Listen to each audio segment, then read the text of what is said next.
Initialement convoqué en conseil de discipline le 1 juin dernier, le magistrat Cheikh Mohamed Cherif Koné a remporté la première manche de son combat en faisant reporter l'audience au 15 juin prochain.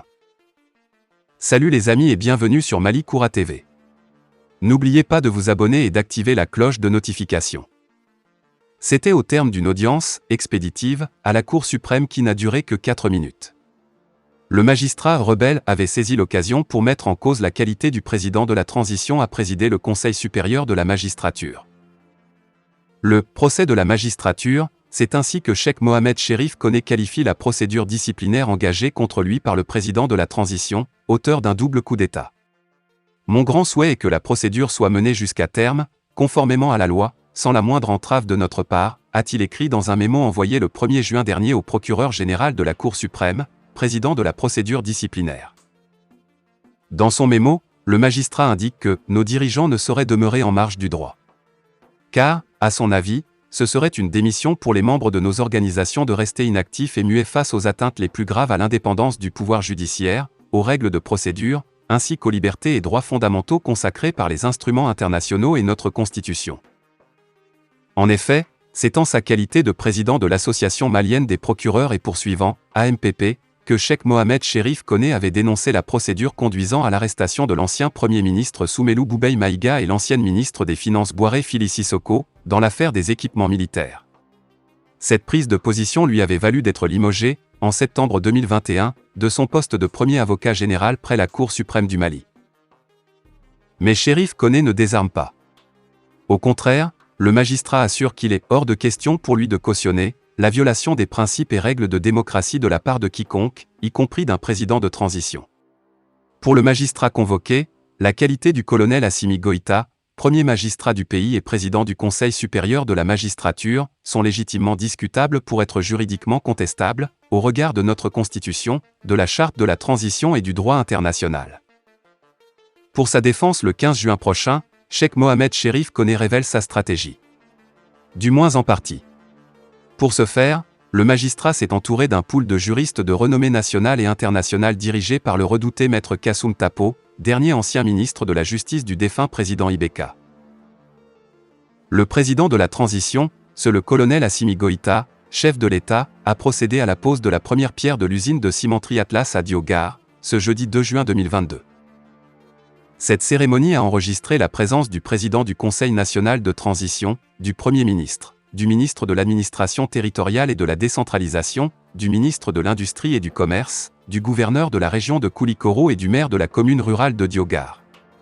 Des diplomates accrédités auprès de la République du Mali étaient également présents à cette cérémonie en raison de toute son importance pour l'avenir de la nation malienne. Bâtie sur une superficie de 14 hectares, cette infrastructure économique, issue de la volonté de 2 jeunes entrepreneurs maliens, contribuera à produire 800 000 tonnes de ciment par an et jouera sa partition dans la lutte contre le chômage au Mali. Cette infrastructure permettra de réduire considérablement les importations de ciment au Mali et de hisser le pays à la tête des pays les plus industrialisés en Afrique de l'Ouest, a soutenu Papa Oumar Samak, président directeur général, PDG, de la société Atlas. Cette initiative cadre mieux avec la vision des autorités maliennes de soutenir toutes les initiatives nationales et surtout celles portées par la jeunesse malienne dans le cadre de l'épanouissement du pays, condition sine qua non de son indépendance, a indiqué le président Goïta. Selon le chef de l'État, la réalisation de cette usine permettra de créer des emplois et de combler le déficit de ciment dans notre pays. Elle contribuera également à booster le secteur économique. Le ministre de l'Industrie et du Commerce, Mohamed Ould Mahmoud, a expliqué que cette pose de la première pierre traduit la volonté des autorités maliennes de mettre en œuvre la politique de développement économique. La présence du président de la transition à cette cérémonie est la preuve de l'intérêt que les autorités maliennes accordent au développement économique du pays et à l'entrepreneuriat, a témoigné le ministre Ould Mahmoud. Nous sommes très contents de cette initiative, s'est réjoui Mamadou Djankane, porte-parole du chef de village de Diogar, qui a rappelé qu'à travers ses œuvres sociales, le président Goïta a fourni Diogar en eau potable en installant un château d'eau. La durée de réalisation de ce projet est de 3 ans. Le coût total d'investissement s'élève à près de 50 milliards de francs CFA. Le président de la transition a saisi l'occasion pour lancer un appel à tous les Maliens de l'intérieur comme de la diaspora à venir investir dans leur pays. Il les a rassurés de la disponibilité des autorités maliennes à les accompagner dans le strict respect des intérêts du peuple malien. Malimètre a publié les résultats de l'enquête d'opinion sur la situation actuelle du pays le jeudi 19 mai, à l'hôtel Salam de Bamako. La grande majorité des Maliens ont une opinion favorable sur le président de la transition, le colonel Assimi Goïta. La cérémonie a marqué la présence de plusieurs personnalités. Si la France et ses alliés, notamment la CEDEAO, entendent isoler le colonel Assimi Goïta, tel n'est pas le cas pour le peuple malien qui voit en lui un président libérateur du joug de l'impérialisme français.